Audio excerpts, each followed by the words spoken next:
Hello guys, welcome back to our channel. If you're receiving your DoorDash earnings through the Crimson card and want to move that money into your Cash App, you might notice there's no direct transfer button that connects the two. This can make the process feel confusing at first, especially if you're trying to access your funds quickly or manage everything from one place. The key thing to understand is that this transfer works indirectly by linking your Crimson card to Cash App as a payment method. Once it's set up correctly, you can move your money smoothly without delays. In this video, I'll walk you through the exact step-by-step process so you can transfer your DoorDash earnings into Cash App in a simple and reliable way. Try these. Step 1. Open the Cash App on your phone and go to your profile or banking section. Step 2. Tap on Add Bank or Add Card and choose to link a debit card.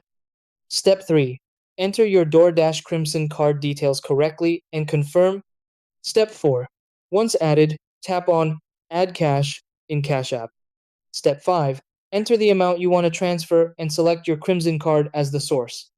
Step 6. Confirm the transaction and check your Cash App balance for the added funds.